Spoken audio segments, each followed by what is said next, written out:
Congo. Allo, allo, bana poto, botika mboka bokende moluka, 10 ans, 20 ans, 30 ans, tala montre, tala calendrier, bar, bière, flat hotel, ba voiture de luxe, distraction. Mboka ezana posa ya ba investissement ya solo, pona avenir ya bana Congo démocratique. Oui, oui, ndakisa yango yoe, Mama Ek Bilonda, initiatrice ya ONG de Asbel Graft africaine, a sali mobange na hôpital na Lukula, na territoire ya Bas-Fleuve, na province ya Congo central, à 25 km ya ville ya Boma. Hôpital Oyo eko sunga bana nyonso ya Bas-Fleuve, mingi bana ya Lukula, po bazwaka ba soin oyo ya bien na ba condition lokola kaka na ba grande ville. Bambate, hôpital Oyo ezali moderne pe bien équipé, biloko nyonso en direct ya Suisse. Wapi okokuta ba service lokola dentisterie, ophtalmologie, laboratoire, gynécologie obstétricale, wapi maternité à solo ezali na ba couveuse, service lokola radiologie, wapi scanner moderne ya mombamba ezali, médecine interne, wapi bloc opératoire ya kafu bien équipé ezwami. Côté corps médical kutu kolobate, ba minganga qualifié, ba spécialiste, ezala ba permanent topé ba oyo secours. Nyonso oyo pona santé ya bana mboka Congo démocratique mingi ya bana Bas-Fleuve. Bongo pona ba malade oyo bazali mosika pe pona ba urgence, Mama Ek Bilonda atiela bango ambulance kaka po ekendaka kozwa bango. Pe lisusu asali ba centre mwa mosika totangi na Makanganzau à 45 km ya ville ya Boma, pe na Segediambu à 70 km ya ville ya Boma. Nyonso oyo na talo oyo elongo bani na poche ya population. Ah, bato lokola Mama Ek soki bakomi ata 10 na Congo démocratique, mboka il faut changer. Oui. Arrestation de nos collègues parce que nous estimons que leurs arrestations et détentions sont arbitraires et sont faites en violation de la Constitution de la République démocratique du Congo. C'est pour cette raison que nous demandons aux autorités de la République démocratique du Congo, particulièrement celles de l'ANR qui détiennent irrégulièrement nos collègues, de pouvoir les libérer. Ce qu'ils sont en train de faire, au lieu de décourager les citoyens et particulièrement les militants du mouvement citoyen Filimbi, c'est au contraire un encouragement. Non seulement pour les militants de Filimbi, mais aussi pour tous les autres jeunes qui doivent saisir cette opportunité que la Constitution nous donne de pouvoir exercer nos droits et libertés, parce que nous estimons que le pouvoir, le régime du président Kabila est irrégulièrement établi et qu'en tant que citoyens, nous avons le droit de les contester et de leur demander de partir parce qu'ils ne détiennent plus le pouvoir de manière légitime. Et tous les actes qui sont en train de poser sont des actes que nous condamnons. Et je voudrais profiter aussi de l'occasion pour réaffirmer que nous-mêmes, ainsi que les autres collègues qui sont ici devant, le dimanche, nous serons encore là pour marcher, malgré que nous savons que le pouvoir prépare des coups contre les citoyens, contre les Congolais. C'est notre droit, nous serons encore. Donc je voudrais profiter de l'occasion pour encourager les militants des Filimbi qui sont ici, ainsi que des autres mouvements, que notre cause est libre et que notre cause est juste, je voulais dire, et que si nous ne faisons pas ce que nous sommes en train de faire, personne ne va le faire pour nous. Si nous ne luttons pas pour que la situation change, le président Kabila et son régime vont rester encore là.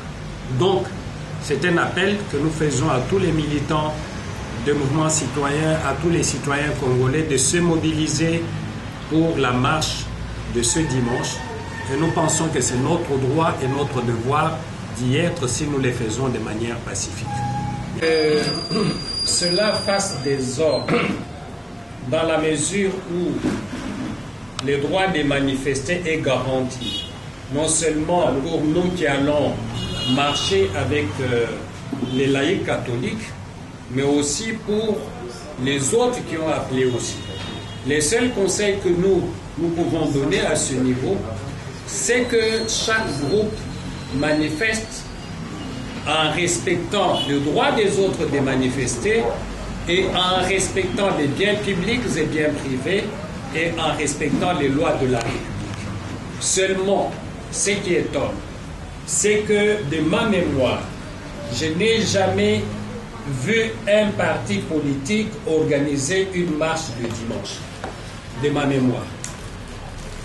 Ça m'étonne que le Rassemblement Kasavubu ait choisi d'organiser sa marche le dimanche alors que ce n'est pas dans les traditions des partis politiques. Et cela nous conduit à conclure que c'est une marche qui est organisée tout simplement pour étouffer la marche des citoyens. Et nous leur disons qu'en dépit du fait qu'ils ont pris l'engagement de venir marcher le même jour que nous allons faire notre marche et nous pensons que chaque groupe devra respecter les droits des autres.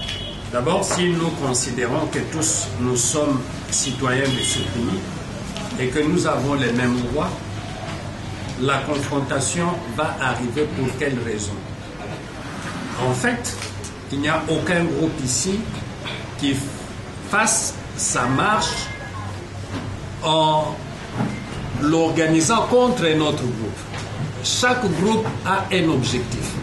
Vous savez que d'un côté, nous allons marcher pour exiger l'application intégrale, n'est-ce pas, de l'accord du 31 décembre 2016, et de l'autre côté, ils vont marcher pour appuyer les calendriers électoraux. Il n'y a pas de confrontation. Et donc, c'est pour ça que nous estimons qu'il faut demander aux uns et aux autres de respecter les lois de la République. Et vous savez que l'Église catholique, ou disons les laïcs catholiques, qui ne sont pas seuls, il y a beaucoup d'autres citoyens qui n'appartiennent pas ni à l'Église, ni aux églises des réveils, ni aux églises protestantes, ni aux églises catholiques, qui pensent que la cause défendue par le comité des laïcs de coordination est une cause juste, qui vont se joindre. C'est pour ça que notre appel va dans le sens de dire que les uns et les autres respectent les lois de la République. Et donc, pour moi, j'estime qu'il n'y aura pas de problème. Et s'il y a des problèmes, la police doit être là, parce que nous estimons que la police est payée avec l'argent des citoyens et que cette police dans une démocratie ne peut pas être au service d'un individu ou d'un groupe d'individus. C'est une police qui est au service des citoyens, devra jouer son rôle en faisant en sorte que les droits des uns et des autres soient garantis. Que quand on s'engage pour les droits civiques, dans un pays comme la République démocratique du Congo, où nous avons un régime qui ferme les oreilles à toutes les revendications, les arrestations sont possibles. Et en allant à cette marche, nous sommes convaincus qu'il y aura certains d'entre nous qui vont être arrêtés. Ça peut être mon collègue, mon frère Kabé, ça peut être moi, mais nous sommes convaincus que quand on travaille, on s'engage comme citoyen dans un pays comme la République démocratique du Congo, il est important d'intégrer la mention ou la dimension arrestation, la dimension prison dans sa tête. Parce que c'est inévitable. Si nous avons peur de la prison, ça veut dire en d'autres termes que nous n'allons pas revendiquer nos droits. Tout ce que nous demandons aux autorités, il n'y a pas d'autorité dans ce pays qui ne soit pas soumise à la loi de la République. Et même celles qui violent la loi de la République, si elles ne rendent pas compte aujourd'hui, nous sommes convaincus qu'elles rendront des comptes un jour ou un autre. Parce que le régime du président Kabila, ce n'est pas un régime éternel. Ce régime, s'il ne prend pas fin cette année, il prendra fin un autre jour. Et donc, nous demandons aux uns aux autres de pouvoir respecter les lois de la République, nous demandons aux uns et aux autres d'arrêter les gens qui, dans la mesure où ils violent les lois de la République. Mais je ne pense pas que manifester pacifiquement, comme le demande la Constitution, soit répréhensible par rapport aux lois du pays. Et donc, nous serons là. Votre participation, le mouvement Filimbi, c'est un mouvement citoyen pro-démocratie, non violent et non partisan. Et comme nous le disons toujours, le Congo nous appartient à tous. Et tout Congolais a le droit de jouir de ces droits qui lui sont permis dans la Constitution et dans différentes lois que nous possédons dans notre pays. Merci et continuez à nous soutenir et à compatir avec nos amis qui sont arrêtés à Kinshasa, à Kindu. Et nous espérons que dans un moment à l'autre, ils seront libérés. Et cela n'empêchera pas que nous puissions poursuivre notre combat. Notre lutte, c'est le changement des antivaleurs en valeur dans notre pays. Nous vous remercions.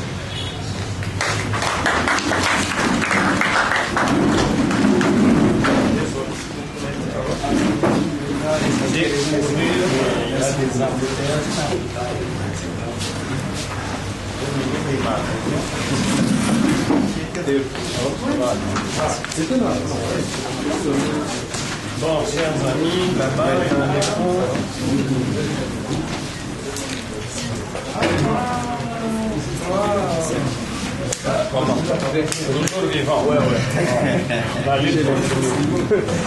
Communiqué numéro 21 du 18 janvier 2018.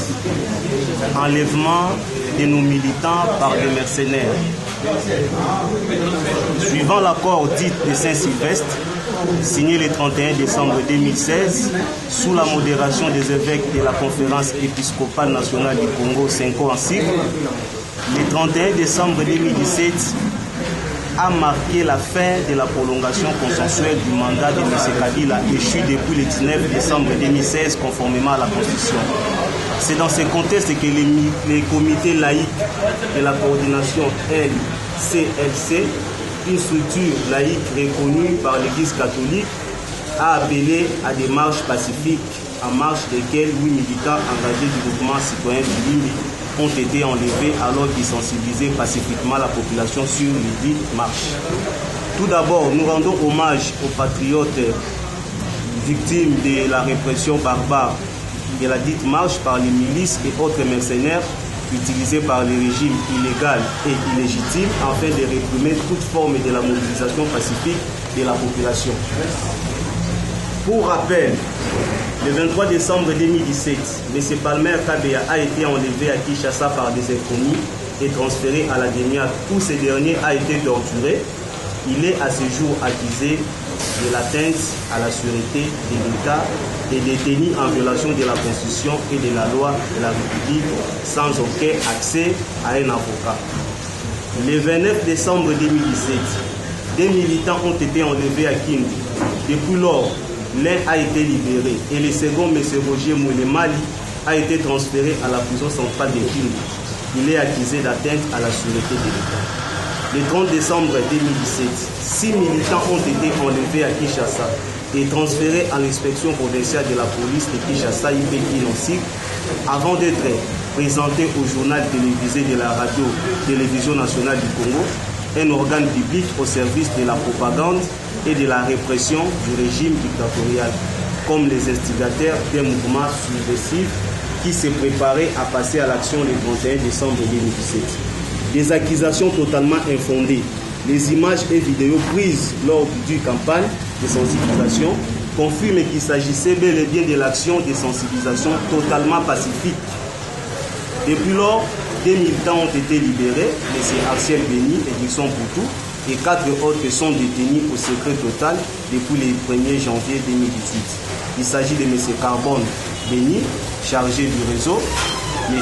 Mino Opomi, coordonnateur de la ville province Kinshasa, Grace Chunza et Cédric Kalonge. Selon les informations à notre disposition, il serait détenu à l'Agence nationale des renseignements, en Eransig, où il serait torturé et poursuivi pour outrage au chef de l'État et incitation à la révolte. À ce jour, il nous est difficile de confirmer que ces derniers sont encore en vie. Au-delà des multiples alertes que nous avons lancées, notre collectif d'avocats a saisi le procureur général de la République afin de lui demander de saisir de ces différents dossiers conformément à la Constitution et aux lois de la République. Nous condamnons avec dernière énergie tous ces actes barbares et exigeons la libération sans condition de nos militants. En outre, nous interpellons l'opinion nationale et internationale et affirmons que nous ne céderons en aucun cas face aux intimidations d'un régime illégal et illégitime qui a décidé de nous diriger par défi et en violation de la Constitution ainsi que de la loi de la République. Nous demeurons plus que jamais déterminés à poursuivre notre lutte pacifique et juste dans le strict respect des droits qui nous sont acquis en tant que citoyens, parmi lesquels la liberté d'expression et de manifestation. Et restons fortement mobilisés à côté de la grande majorité de nos compatriotes et assez jusqu'à la libération totale de notre patrie des mains de la dictature, conformément à l'article 64 de la Constitution qui nous autorise de barrer la route pacifiquement au régime actuel.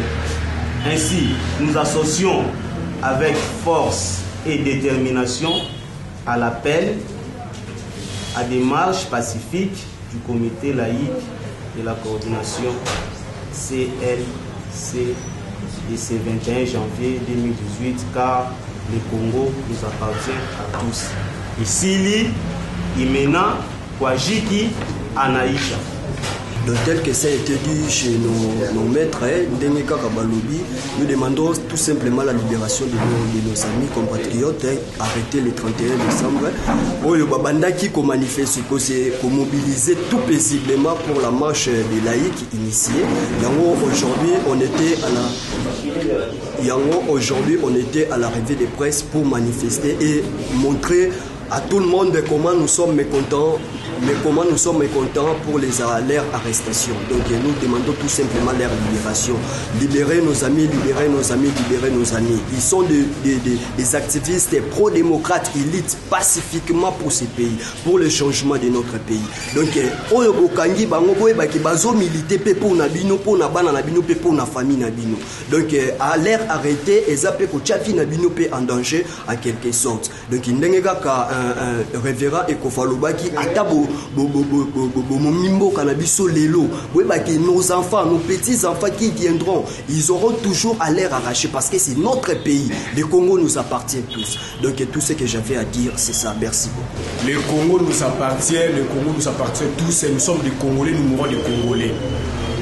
Nous avons réclamé libération sans condition. Il y a des Konabiso injustement, sans motif, le 30 décembre 2017 parce que babandaki ko ça la sensibilisation juste pour la marche au balaiki basenga ki biso nyonso ba peuple congolais to bima na balabala pour na ko revendiquer likambo ba bengi ezalaki accord ya Saint-Sylvestre et que ezala appliqué na ba lolenge bandenge to sengelaki yango mais malheureusement que régime oyo ezala place et pesi biso ndingisa wana te bakangi bandeko na biso injustement tisikoyo liberté na bango nanu tuzu yango te yango tozo lancer message place union surtout congolais zali le 21 oyo lisusu tozala na balabala juste pour na ko revendiquer ba droit na biso eza juste parce que mboka oyo ezali ekoki kozala jamais dirigé na dictature jeunesse oyo eza jeunesse oyo ko sauver mboka oyo to telemi pour na ko sauver mboka oyo un jour Congo oyo ezala Congo to lotaka kala ezala Congo moko état de droit tozala kana kati ya ko mobiliser sensibiliser encore une fois de plus population pour la marche le 21 alors oyo eza message ya mouvement Filimbi tozo pesa na ba peuple nyonso ba congolais nyonso ba citoyen nyonso to pesa bango ba flyer oyo tract oyo to pesi bango po to pesa bango ke le 21 biso nyonso na nzela obanga mutu te obanga ko kangama te toza awa toza mobiliser beaucoup plus pour na ko éveiller conscience à population pour na marche wana esimba bien tala le lobo moni ba militant nyonso Filimbi baza déjà prêt baza mobiliser pour la marche le 31 le 21 ndé nazo senga na ba peuple nyonso ke le 21 biso nyonso to bima na nzela to kende pona to tambola pona mboka na biso le Congo demeure un état de droit. Et si nous voulons réellement que le Congo soit un état de droit, nous devons commencer par respecter nos lois de la République. Il est anormal qu'on puisse détenir en toute violation des activistes pro-démocratie qui sont pacifiques et non violents pendant plus de 20 jours sans pour autant qu'on puisse les présenter devant un juge. Donc nous dénonçons cela fermement. Et la jeunesse de Matadi, en particulier la jeunesse du Congo central en général, dont nous représentons ici à Matadi, exige fermement la libération de nos 5 militants qui sont encore dans les geôles de l'ANER et de la DEMIAP. Ce n'est pas comme ça que l'on agit dans un pays de droit. Mais c'est Kabila, son mandat a déjà pris fin depuis le 31 décembre 2016. Et donc, il doit, comme l'avait dit l'évêque Ekofo, il doit passer le bâton de relais à notre président. Et c'est comme ça que le Congo demeurera un État fort au centre de l'Afrique. Et c'est de là que sera déclenché le véritable développement de l'Afrique. Nous continuerons la lutte et nous serons ce dimanche dans le riz de Matadi pour réclamer le départ de M. Kabila. Merci. Nous sommes des étudiants congolais. Tu es ici de Kabila et ça n'a pas arrestation tendue pour affaiblir Bissou. Système à Mobutu, on a déjà ton message en anglais. Et l'autre malade marosa na peuple congolais et ça y a ganga na TV que Cardinal Mosengo n'a organisé l'élection dans les délais dans la sous-présidente. Mais pour arrêter les jeunes illégalement, ils ont solution. Le coup la même biso na régime yanko, biso pe to roza na balabala. To bengi étudier à Inikin, ya istar le rôle en moko, étudier à IBTP, ba frezo mata bima na balabala to arrêter hémorragie wana. Oya zobo ya kobima ko bunda pona mboka ko kufa le roi ba biso ba kufi na njili na ba inondation na ba biloko ebele. Misusu bazaki rejeté dans l'hôpital ya Kitambo pour ba médecin bazaki na grève. Alors biso toza ba environnementaliste to boyi beti to sala beti d'impact to éviter des impacts négatifs na république. Au lieu ba médecin ba inondation et ça la médecin qui na grève to télé na l'état moyini tout ça le changement et quand on a fait mboka au jeune nyonso o amoni moya ko rejoindre te qui na ba paroisse catholique nyonso ba militant filimbi ba kozalawana biso tozana liti ya ko yiba te ko buka te po ya ngwana ndeko Kabila sa krochaka nango po kanga batu illégalement to kozana balabala omoni policier otomoli maboko et bon veiller na ba policier nyonso bazaka na ba veiller na bino soki bomoni azomona na te c'est que ba cheye po asala l'état Kabila aboma ba congolais bo pesa biso ba information ba policier nyonso oyo Kabila séquestré ko banda lelo ba pesa bango moral ya ko beta na nzoto tolobi non na système Kabila tolobi non toza génération oyo ezo délivrer RDC toza na kanda makasi contre comportement ya régime naza lenga nazo trembler mais pona beta Kabila te mais pona ebisa ke fatika pays oyo akutaki yango il faut atika yango eza pays ya ba congolais naza moko ya ba militant ya Filimbi abengami na kombo ya Kabasele Ntumba Marius moko militant ya Filimbi ya cellule limitée naza liboso ya caméra na yo pour la interpeller M. Kabila qui est maintenant nécessaire de Yakala. Bah, massa au moni 5, bah, ça qui est enlevé depuis les 30, bah, vers 12 heures. Ce qui n'a pas pression malamouté. N'a pas la Kabila a tika pouvoir. Ce qui au moins n'a pas la mandefu. Il y a un rebelle qui s'y passe à Kabila. Nous avons dit ce qui passe à Congolais. N'a 5 libération, bah, massa n'a 5, à l'immédiat sans condition. Ce qui était Kabila, à comment on a kunae. On a eu le bayangouana. Naza Filimbi, Naza Congolais.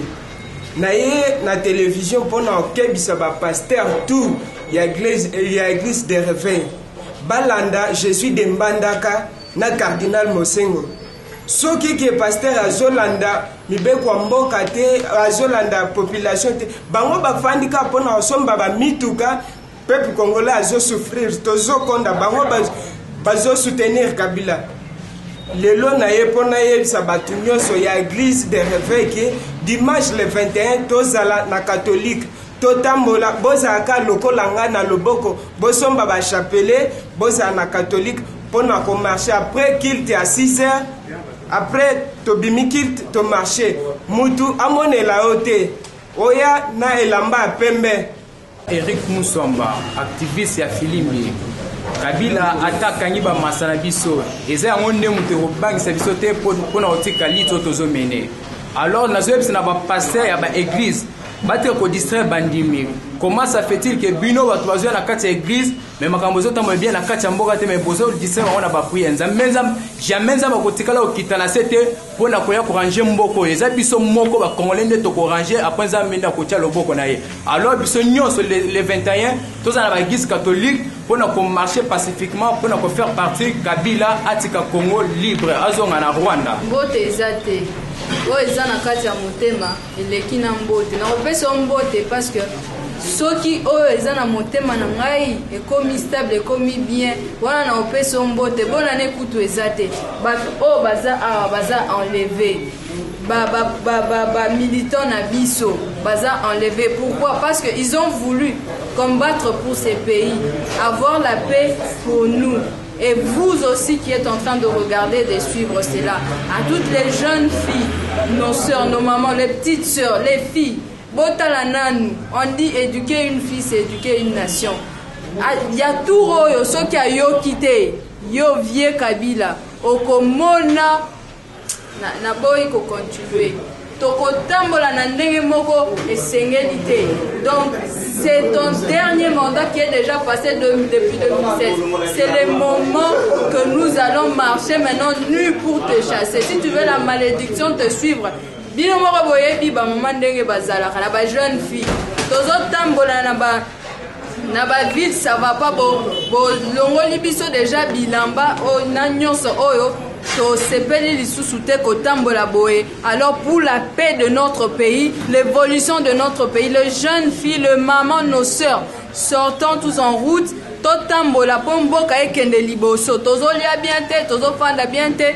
Biso moko basi bomoni tellement bilamba ezalaki milayi ekomo mata. Bomoni niveau ba jipe ekomi. Bomoni ndenge batolo ekomi. Tokolongola ngo siko pona yo. Oyeba ke mboka oyo.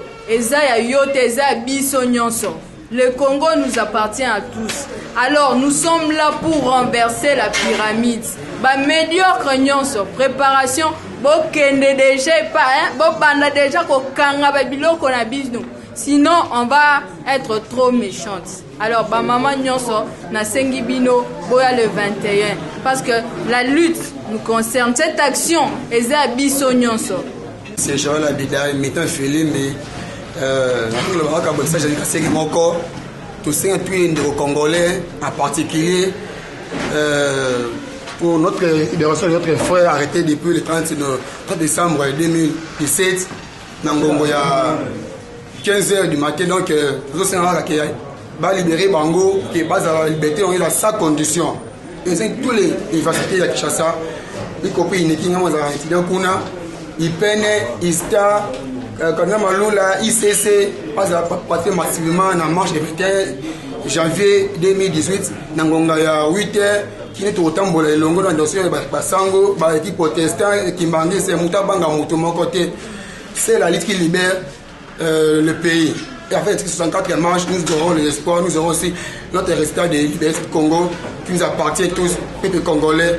Et nos Kabila ne se pas cette lutte de nous, c'est pas la liberté. Nous avons toujours fait Kabila les bruits jusqu'à dans l'air, même dans l'air, là qui s'y met, c'est fait pour dormir. Et nous demandons M. Kabila de libérer le Congo, qui est notre richesse, notre patrimoine, notre État souverain, notre pays nous appartient vraiment à Kabila. C'est notre pays de s'acquitter immédiatement, notre pays Congo, être vraiment librement. Je vous remercie. Action. La ligne juste dans le pasteur congolais. Beauté à biso prospérité pour boyer des points faibles au bino pour s'enrichir na yango.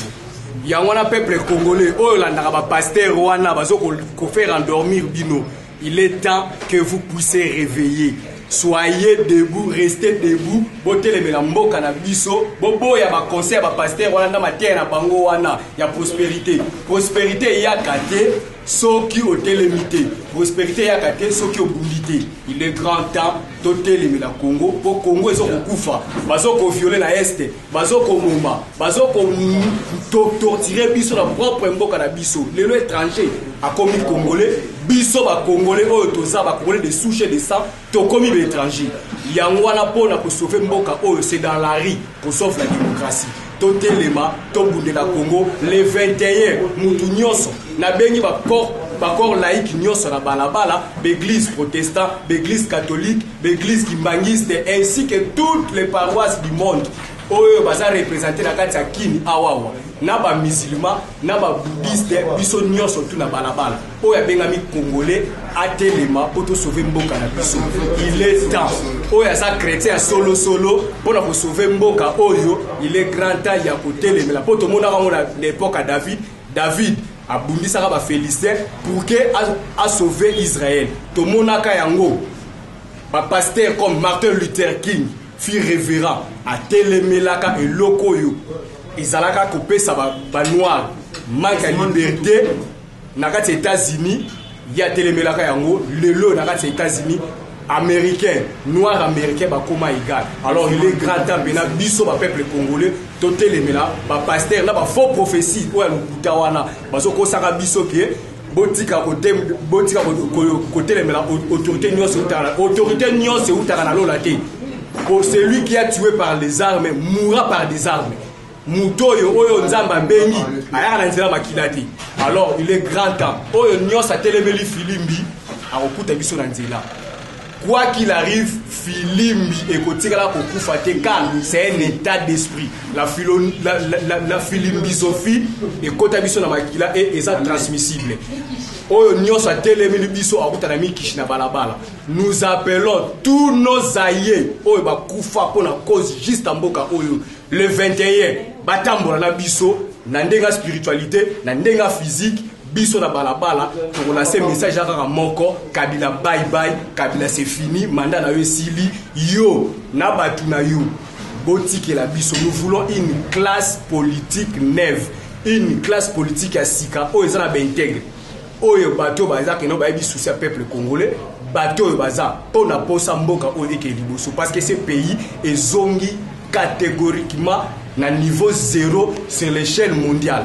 Congolais comme il soni ami benga congolais pour partout au Kendaka ba comment dénigrer biso tout ça va peuple brébité tout ça va peuple tout ça éveillé tout télémi pour sauver mboka na biso biso précisément dans tout le bangai je m'appelle le frère de Chinanu secrétaire permanent et mouvement citoyen Echa toye lelo pour na manifester solidarité na biso na mouvement citoyen bandeko na biso ya Filimbi.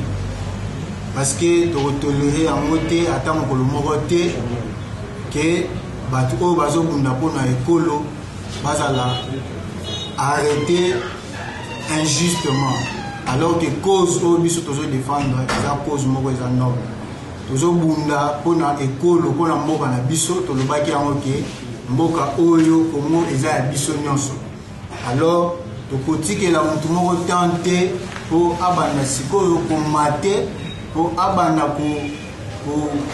pour mater ba congolais pour réduire bango jusqu'au point ya kokanga bango monoko parce que tokoloba kaka ba kokanga ba kolemba tosala yango ono ya mboka na biso soki bapa ya baza bango nde ba kokende ba kotika biso biso tokoloba po eza mboka na biso.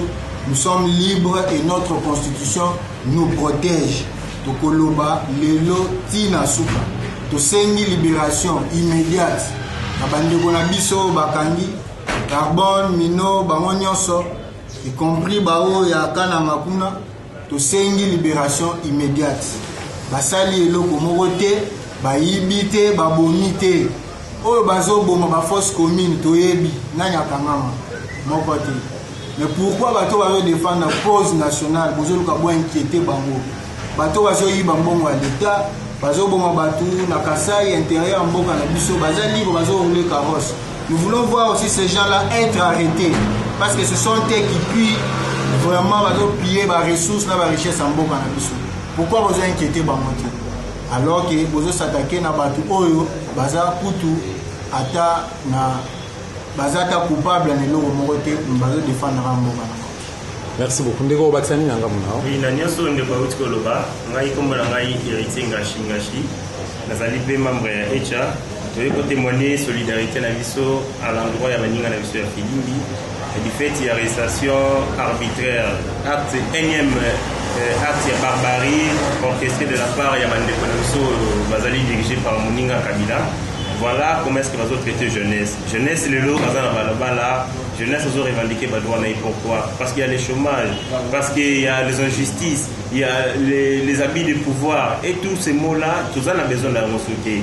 Nous sommes dans un état démocratique et la Constitution nous garantit nos droits, notamment la liberté fondamentale. Sur base, il y a des éléments pour revendiquer. C'est quand même absurde, en plein 21e siècle, l'état démocratique, pour revendiquer, il se retrouve dans un endroit jusqu'ici inconnu. Nous allons au Senga, libération immédiate et sans condition, sans aucune autre forme de procès. Il y a une mission qui est arrêtée le 31. Juste les 30, tout simplement parce que vous exercez droit à la démocratique. Donc, toujours s'indigner, tout ça, tout signé accord calamité, il y a une année, jour pour jour. C'était justement pour l'explication politique, mais tel est le salama. Bakangi 5, vous réclamer 5, Bakangi 30. Mais finalement, c'est le régime alors qu'il ne faut pas décrisper le climat politique en faisant l'arrestation, on a besoin attention. Et nous avons passé pour la même occasion pour rappeler que le 21 Oyo, tu vas continuer à jusqu'à ce que tu obtenir gain de cause. Gain de cause, les alliés qui Kabila à l'Ongwa parce qu'ils sont hors mandat constitutionnel. Tu peux bénéficier sur 2 ans gratuitement alors qu'il y a la légitimité. Il y a trop, c'est trop. Le 21, tu vas et puis, pour le départ, il y a Kabila, mais aussi une libération sans aucune autre forme de procès. Il y a une mission Batangi, à Kinshasa, et puis la mission au Bazali na Kasai, dans un procès bidon. Procès inédit, condamné Baninga et puis bazo couper le lot na bajol, il y a ANR et puis ba service mususu. O est censé nous sala lango ya battre là pour protéger le peuple congolais. Mais ces mêmes services se révèlent être des ennemis du peuple congolais. Ba militaires, ba policiers, ba fouta marmala muté, bazola na banzala, qui ne peuvent même pas payer les loyers de leur maison, qui ne peuvent même pas payer peuvent pas scolariser bana na bango. Tu vois que la bango mawa, mais tu comprends raté, bazo exécuter hors de mort illégal sur base de ça, ndé bazo meurtrier batou okobima soka robimi babomio. Donc biso nyonso foto ko maraka na église ya Kabila. O yaza pasteur. Tout le monde doit applaudir na homélie à Kabila. Si vous donnez notre son de cloche, là vous êtes baïonné, la police, la nini, Betao, Babomayo et ainsi de suite. Trop, c'est trop, tous allés à la République démocratique du Congo, Congolais, Bundi, Pesa Makila na Bango, Pesa Babomoï na Bango, pour que tous allez libres. Tout à la Mikana Nyosol. Autant qu'il préambule la Constitution et puis autre instrument juridique, les Congolais se sont battus pour la démocratie. Les Congolais aspirent à la liberté, les Congolais aspirent à la dignité. Les Ayango, on a toujours rappelé dans Kabila que nous aspirons à la liberté, tous allés Banyamate.